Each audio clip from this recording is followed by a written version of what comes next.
Happy Saturday. I'm here today to talk about a movie that I've known about for a long time, but I just got around to watching like earlier this week. And that is the 1978, I guess we'll call it a psychological thriller called Magic, starring Anthony Hopkins. And it's one of the earliest evil dummy movies. Of course, there's at least one Twilight Zone episode. I actually believe there are two around evil dummies that are really good.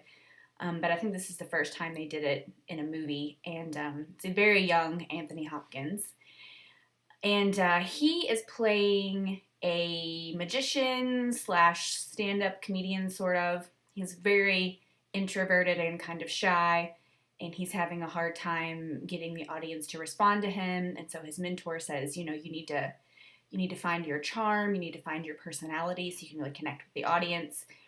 And so the next thing we see is that he has developed his show around this dummy that, of course, looks like him, this ventriloquist dummy named Fats. And Fats has all the personality.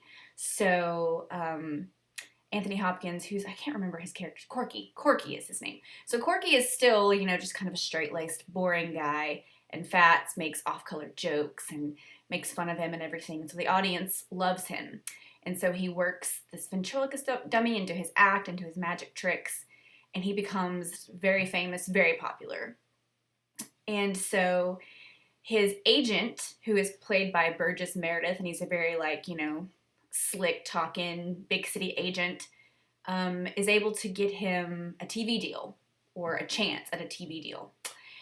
And so this puts a lot of pressure on him because, again, he's this introverted, shy person, and puts a lot of pressure on him, and he sort of runs away to go back to his hometown to deal with this. The TV people want to do like a full physical evaluation of him, and that sets him off. He's like, I can't do this. I don't want to do this evaluation. Runs away back to his hometown. So that's the first red flag, is you're like, why doesn't he want to be evaluated psychologically?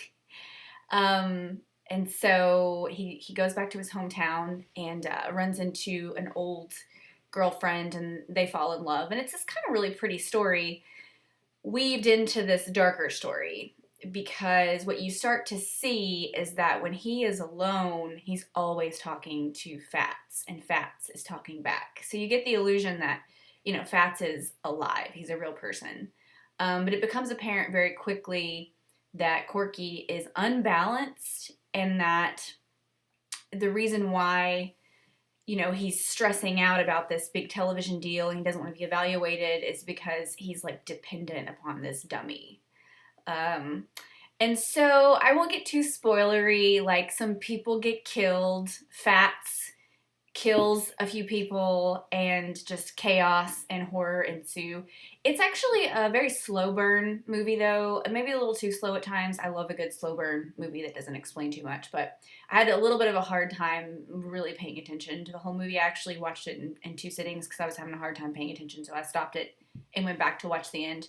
It also has a very ambiguous ending, and I mean, my interpretation of it is that Corky was just crazy, and that, he was the one who killed these people, and just using Fats, blaming Fats for it, but of course he is Fats.